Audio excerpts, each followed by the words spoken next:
This episode of GMspiration is brought to you by Justified Consulting Services. Our consulting firm provides the best and brightest morally ambiguous consultants to help you justify your actions. Accidentally blew up a school? A hard call with unintended consequences. Funnel money from health services into your pockets? A calculated attempt to improve long-term financial stability by applying stress to critical services. Here at Justified, we can help you justify even the most severe and atrocious deeds. Remember, every monster has a reason, and every act a plausible excuse. So contact Justified Consulting Services today. Villains are characters whose evil actions or motives are key to the story they're in. They take on many forms: the mastermind, smart and cunning, seeking to control the world; the brute, a hulking ball of rage, smashing all that displeases them; or the Joker, tearing down the walls of society. But what is evil? And are all villains fundamentally evil? Certainly some appear evil from our point of view, and yet not from another.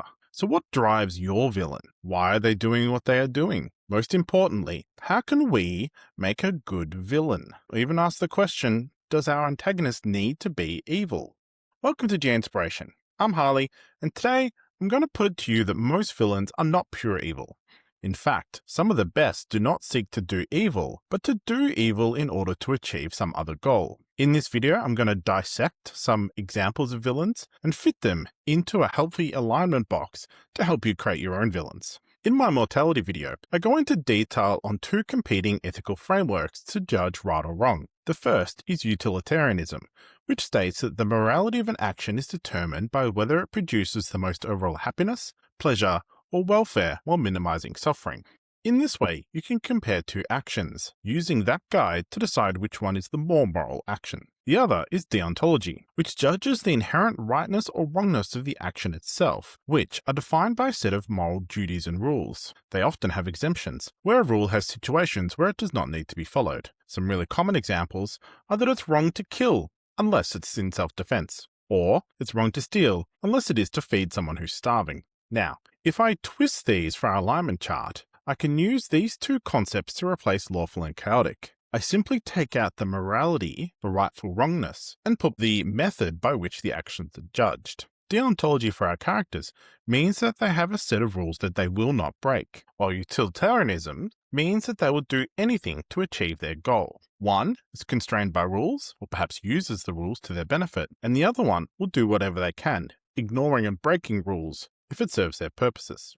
To make it a little bit easier on ourselves, let's call these rules or utility, so we don't have to say deontology and utilitarianism over and over. Next, I'm going to define good as the desire to create happiness, pleasure, or welfare, and minimize suffering for people. Evil is the opposite, the desire to cause sadness, suffering, or minimize joy. Neutral is therefore no desire either way. This could either be self-interest, or perhaps dedication to another person or organization. This leaves us with whatever the category is in the middle between rule and utility. I'm going to call it opportunity. As we go through this, you'll see that people that fall on this column often do not actively assess their actions and are driven by the immediate or what is in front of them. Sometimes it's self-interest, sometimes it's guilt. So here we have our 9x9. Across the top, rules, opportunity, and utility, and then down the left side, good, neutral, evil. In my morality video, I go into a lot more detail why I dislike the standard lawful, neutral, and chaotic categories. But for this one, I'm going to skip it. If you're interested, I'll put a link in the doobly-doo to it. Now, to illustrate how this works, in the 2005 movie Serenity, Chitwell Elijiofor's The Operative has utmost conviction in serving the Alliance. His belief leads him to commit great evil, on the belief that it will lead to a better future. A future that he does not expect to be in. This is illustrated in this back and forth between the operative and Mal. I'm sorry, but if your quarry goes to ground, leave no ground to go to. You should have taken my offer. Or did you think none of this was your fault? I don't murder children. I do, if I have to. Why? Do you even know why they sent you? It's not my place to ask. I believe in something greater than myself. A better world. A world without sin. So me and mine gotta lay down and die, so you can live in your better world. I'm not going to live there. There's no place for me there, any more than there is for you.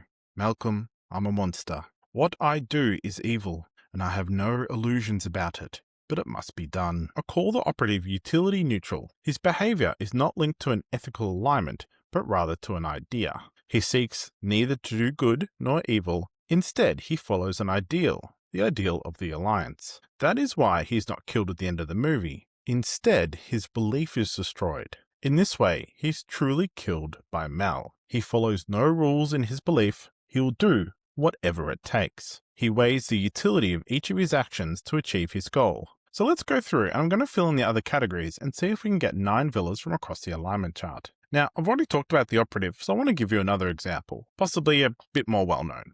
In the Marvel movies, Thanos believes the universe is fundamentally broken. Resources are finite, but life, if left unchecked, will consume all resources and lead to extinction of life. His solution is to eliminate half of all life at random to allow the remainder to enjoy a better life.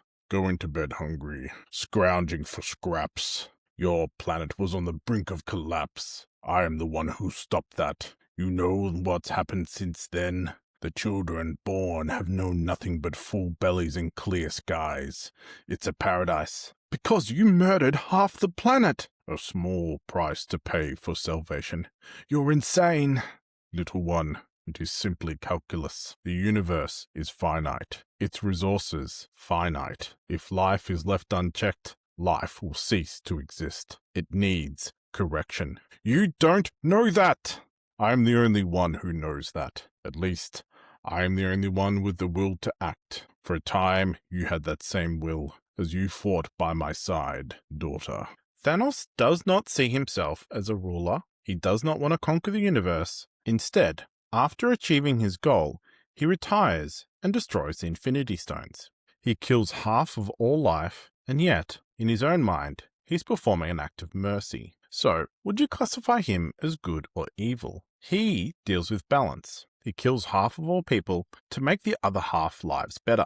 He doesn't really meet the definition of good or evil. He's committed to balance. A third line. He's neutral. To achieve his goal, he will do anything, everything, break every rule, throw away everything. He acts based on the utility. So we can put him in utility neutral. Now, I'm not going to go into the logic behind his actions. What he does actually doesn't really make sense. Sure, he may reduce the population of the universe by half, but life will just populate again. There's really no structure that he's put in place to stop it happening again. I mean, in 100 years, won't it all just happen again?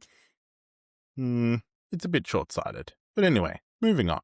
So what would happen if we moved up one to utility good? Well, in the 2009 movie Watchmen, Ozymandias was called the smartest man in the world. He is a hero, but he foresees the falling of the masked hero and the ultimate nuclear holocaust of the world. To save the world, he decides to fool them into thinking there is an alien attack, uniting the world that's on a brink of war. To do this, he kills millions, but avoids war. His actions were done to save the world, but in doing so, he murdered and framed other superheroes, exposed Manhattan's former lover and colleagues to radiation to cause cancer to trick Manhattan, and finally, he killed millions. He is most certainly a villain, but he also acts for the greater good. What is more, he does it calmly and carefully, and, most importantly, with complete certainty. What I like about this character is his purity of belief. He knows that it may not last forever, but with his mind made up, he cannot be stopped. And of course, when asked when he plans to send in his monster causing the death of millions, he simply responds, "I did it 35 minutes ago." Now if we move one to the left, there are plenty of heroes that fall into opportunity good, or the reluctant hero. Han Solo, Spider-Man, Sarah Connor, just to name 3. To find an opportunity good villain is a little bit harder.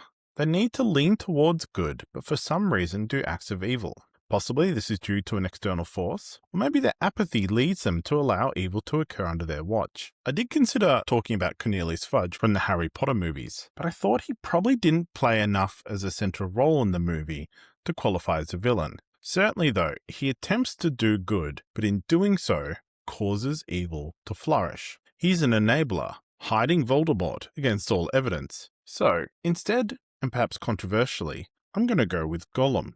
Golem as opportunity good. Hear me out on this one. Golem is a damaged person. He longs for the ring. He's been corrupted by it. He is a shadow of his former self, but that shadow has hints of good. My heart tells me that he has some part to play, for good or ill, before the end, as Gandalf said. Golem guides Frodo and Sam through the dead marshes, and he even warns them out of some of the dangers. We see his inner turmoil, his desire to help, fighting against his anger, his fear and desire for the ring, pulling and pushing him back and forth between who he really is. In the end, he fails in this fight, and his character acts more as a warning for what Frodo is becoming. In this way, he succumbs, and he plays the villain. But it's undeniable that there aren't sparks of good hiding below him. And in the end, we get a villain that we can kind of understand, that we can feel pity for. As Gandalf puts it, "Many that live deserve death, and some that die deserve life. Can you give it to them? Then do not be too eager to deal out death in judgment, for even the very wise cannot see all ends." Moving across one more, we have rules good. In Black Panther, Killmonger is driven to end the suffering caused by oppression and racism across the world. He sees Wakanda's isolation as implicitly allowing injustice to spread. Now, I will say there are a few instances where Killmonger does an act that seems to be purely because he enjoys being evil. I'm tempted to say this was done so that the audience does not associate Killmonger as the true hero of the story. Why, for example, did he choke the heart herb tender? Well, because they needed him to be a clear villain. Overall, though, his actions have good intentions. We can put him in the good column. He wants to end injustice, but he is going about it in a pretty brutal way.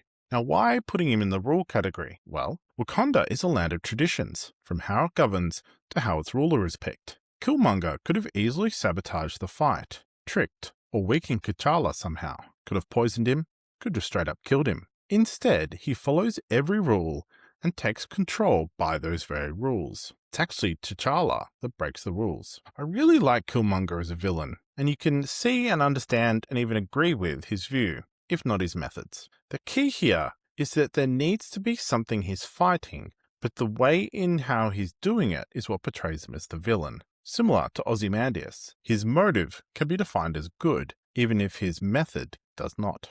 Going down one, we have rules neutral. I wanted to try to stay away from any robots in this, as they tend to fit perfectly into any of the neutral column, but I find that they're a little bit too simple. But I did allow myself just one on the list. I could have gone for the T800, but he's reprogrammed so many times. He starts off either as rule neutral, maybe rules evil, then to neutral, then to good, but it's not really the same if you can just reprogram someone. So instead, I settled from the agents from Matrix. They have some sort of personality, they have their own ways of speaking and interacting, but they are ultimately driven by the requirement to maintain the rules of the Matrix. They are neutral, taking no delight in killing, but rather driven to fulfill the requirements. You could swap out the agents for really any villain that forces rules. Police officers that enforce the law, regardless of the impact, or a priest that enforces their religious code, such as those of the vampire hunting priests in the 2011 movie Priests, who blindly follow their orders, with the exception of the main priest. Down one, we have rules evil.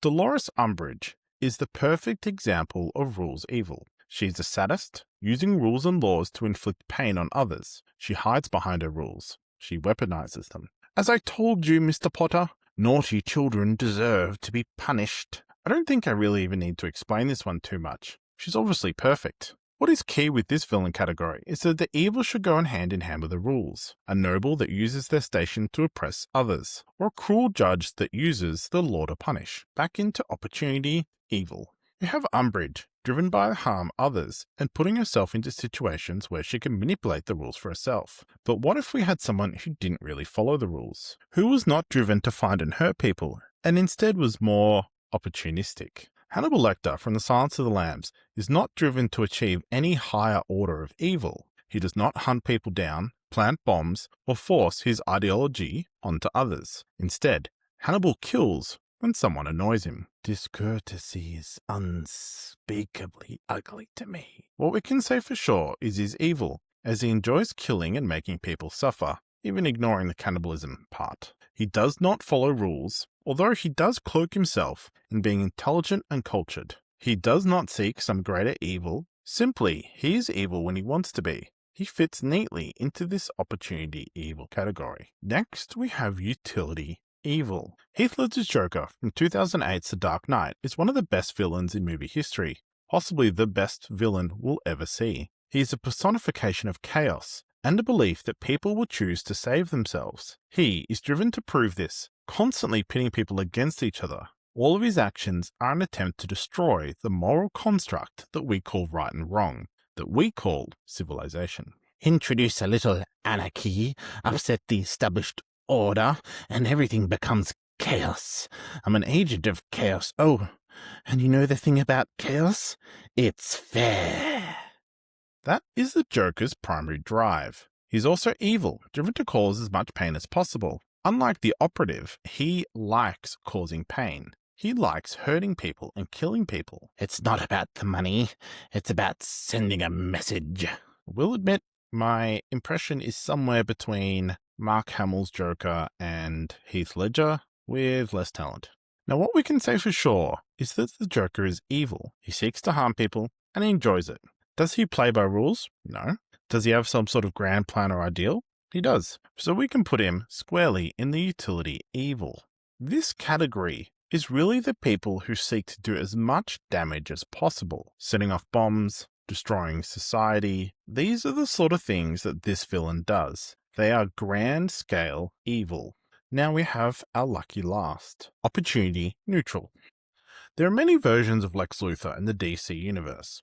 In most, Luthor is not trying to destroy the world, but he's also not trying to save it. He is trying to win. Do you know how much power I'd have to give up to be president? Lex Luthor is a businessman. He's motivated by status, wealth, and control. He does not see himself as the villain, but rather someone who deserves to be in charge. He believes that he is the smartest man alive and more capable than any other to direct and control humanity. In fact, he often plays the role of the accidental villain, with his hubris leading to unintended consequences. In Doomsday 2007, LexCorp accidentally unleashes Doomsday. Luthor then embarks in a misguided attempt to control a cloned Superman. He wants to control the hero, to be the one pulling the strings, but he still wants the hero to be a hero. It's always such an embarrassment, having to do away with someone. It's like announcing to the world that you lack the savvy and finesse to deal with the problem more creatively. We can certainly say that Luthor is not evil.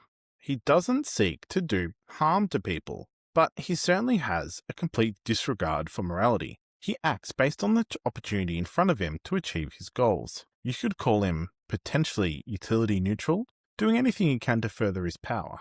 But he often simply is not driven enough. His motives are far more opportunistic than they are guided. He does whatever suits him in the moment. He generally doesn't have some sort of grand plan to control. He has lots of little schemes. The only hunger you should have is for power, my friend, and the only thirst for revenge. So with that, we have our 9 villains. Killmonger, Golem, Ozymandias, the Agents, Lex Luthor, Thanos, Umbridge, Hannibal Lecter, and the Joker. They all sit across the alignment chart. What unites them is that they do evil, but their motivations and goals are worlds apart. Some can be classified to have good intentions, others care little about good and evil. What they all do, though, is press upon the heroes of the story and add a weight or a challenge that must be overcome. So that's it. There's our 9 villains dissected. Now, let's build something back up. And this time, we're going to make it ourselves. To do this, I'm going to run through 5 questions. These are designed to guide you in how to make your villain. The first question you need to ask yourself is, what is the story they're going to sit in? Generally, you'll have an idea about the type of story you want. If it's a young hero fighting for their village, then you'll want a leader of the people attacking the village. Or maybe you want someone behind them orchestrating it, such as some sort of feudal lord. If your story is about a group of teenagers living on the mean streets of a megacity, you'll need gang leaders and corrupt police. For our example, let's grab the feudal lord and gang leader. If you think these sound familiar, I'm drawing on the archetype setting 1954 Seven Samurai for the village, and the 1988 anime epic Akira for the gangs. I'm not exactly following the storylines, but I certainly want to keep that feel. For a third, let's go with a more traditional fantasy villain, an evil necromancer seeking to raise an army. After that, we have question 2. What do our villains want? What is their alignment? Once you've decided on your broad villain concept, we're then going to do 2 things. We're going to pick what they want and also their alignment. Both of these impact on each other, and while I'm presenting this as a linear process, you may prefer to jump back and forth as you work out and iterate on different designs. Some things to keep in mind is that good alignments generally want to reduce suffering or fix something. Neutral alignment, they want something personal, abstract, or maybe for an organization. Evil, they want suffering, dominance, or destruction. So what is your villain's grand plan? Is it self-interest or is it power? For our feudal lord, let's go with power and money. They want the land of the village to sell or develop. They hired bandits to harass the villagers. For alignment, I'm setting on opportunity neutral. They don't specifically seek to do evil, but they do evil to achieve their goals. In this case, money or power. They are far from the grand plan setting that you would accept from utility. Instead, the villagers there, they can make some money, so they use it. For the street gang leader, I want someone that could become an ally later, someone that you can understand their motives of. And as the story develops, they become more likable. For that, they can't be evil. They need to either be neutral or good. But I want that sort of moral grey, and good might be a bit hard to swing. So let's go with rules neutral. They desire respect, and they follow the laws of the street. Fair fights, not targeting family members, and so on. To be honest, they're sort of starting to sound a little bit like Brick from the Borderlands franchise. For the Necromancer, we have a few options. I want them to be raising an army and have a desire to inflict death and pain on people around them. So certainly evil. If they are opportunity evil, they'll be more focused on the immediate, on what's around them. They would work for a mid-tier enemy, perhaps be the first boss of a D&D campaign, or a general for the big bad. Now, utility evil would be something truly terrifying, someone who acts to enslave and control the world. Rules evil would be someone that you could interact with. There would be lines they wouldn't cross. Let's go the whole hog, utility evil. So now we have a little bit more information about our three villains. Moving on to question 3, how do they justify their actions? What's their internal monologue? These questions help you flesh out the character and how they justify the actions they do. Don't rely simply on I'm being evil or because it's evil. That's more for prop characters. So let's run through our 3 examples. The feudal lord. I deserve the land that these villagers are on. I'm the lord. They're simply peasants. Just something in the way that I need to get rid of. The easiest way is to hire some bandits to harass them. They won't be able to make their taxes, and I can take their land. I deserve this. Street gang leader. Life on the street is tough, brutal, and short. The moment you show any weakness or lose respect, you'll get crushed. So I crush first. Me and mine ain't going to be victims. Not anymore. Never again. I will be respected. Necromancer. Justify my actions? Why would I do that? Humans are cattle, and I the butcher. If they do not serve me, then they serve no purpose at all. Well, except for a bit of entertainment. You see, what I do is art, and like all the best artists, my art is not understood by the lesser. I will have my way. Here are a few more examples of some of the things your villains might think to themselves. I am saving the world. I'm fixing a broken system. I am the only one being honest. I am just doing what must be done. I am taking what I deserve. Question 4. What are their limits to achieve their goals? For this one, we look to their alignment, rules, opportunity, or utility. Rules villains always have lines they won't cross. Utility villains have no lines, only calculations. Opportunity villains cross lines without noticing. The feudal lord. There is no line that they won't cross, but they are limited by effort. If it becomes too hard, they back off. They also fear reprisal. If it gets out what they are doing, they may lose their title or be held accountable by the emperor. The street gang leader. Mentioned a few before. They will not hurt families or resort to underhanded tactics like poisoning. They may use a bomb to blow up something, but it's more to destroy property rather than people. They do not follow the legal laws, but they do follow a street honor code. Necromancer. There is nothing that the necromancer will not do to conquer the world and bolster their power. Poison a town to get more corpses? Of course. Release townsfolk infected with the plague and laugh as it spreads? Certainly. Attack towns in a sneak attack. Turn them into zombies, and then send zombified relatives of the military against them to break their morale. Perfect. Question 5. Is the villain the hero of their own story? Again, review your villain to make sure they have a solid, describable motive linked to their alignment. For good, they generally want to reduce suffering or fix something. For neutral, they want something personal, abstract, or for an organization. Evil, they want suffering, dominance, or destruction itself. So reviewing my 3 characters, they seem pretty good. The street gang leader sees themselves as standing up for the people around them, setting the rules and laws and holding other people accountable to them, maintaining themselves, fighting against the system. The feudal lord just wants what they deserve. Money, power.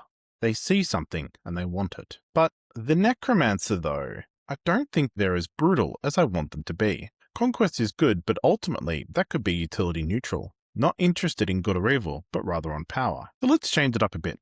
They don't want to rule the world. They want to make the world suffer. There was a phrase earlier I loved, I'm the only one being honest. So let's change it up a bit. The desire of the necromancer is to destroy the world and remake it in their image, to bathe in the ecstasy of suffering. Their alignment, utility evil. Justification, life is meaningless. Humans are cattle and they're the butcher. Life only exists for them. Limits? None. Okay, that looks a bit better. Now these are not fully fleshed out characters. There's still some things you may want to add in. What they look like, desires, fears, phobias, loves. Perhaps they're not all evil. The feudal lord might be quite a loving father. The street gang leader may read to orphans on the weekend. Those sort of little things can sometimes add a dash of humanity that challenges your characters and players in different ways. For your good characters, make sure you let the method corrupt their goal. They want to save the world, but they will do great acts of evil to achieve their goal. Or they are bound by rules that force them to take actions they would otherwise not want to. Perhaps they are deluded, tricked into thinking what they are doing is good. So here's a couple of examples. A paladin that seeks to destroy any non-human, believing them to be wicked and a threat to humanity. I am just doing what must be done. A scientist wanting to make a better future for humanity, but to do so works with an evil government. Dr. Vegapunk from One Piece. I am saving the world. A bandit king raising an army to oppose the ruler, surviving by raiding towns and villages. I am fixing a broken system. To summarize our process in less than 10 seconds, follow these steps. First, what is the story you want your villain to sit in? What part do they play within that story? 2, what do they want? And what is their alignment? 3, how do they justify their actions? What is their internal monologue? 4, what are their limits to achieve their goals, if any? 5, ensure the villain is the hero of their own story. By following this process, you can create some pretty interesting and off-type villains. Far from just that evil person standing in between your hero and their goals, these people have their own goals. They are actively working towards achieving something which your hero then comes up against. Although, to be honest, some of these could become heroes. The paladin that seeks to destroy non-humans, maybe their belief in that broken system shatters, and they set about trying to fix it. A little bit like Priest from the movie Priest I mentioned before. With that though, I'm going to wrap up the video there. Thank you for listening to this episode of GMspiration. Remember, a good villain is worth their weight in gold, especially if they force you to pay double. And also remember to have fun.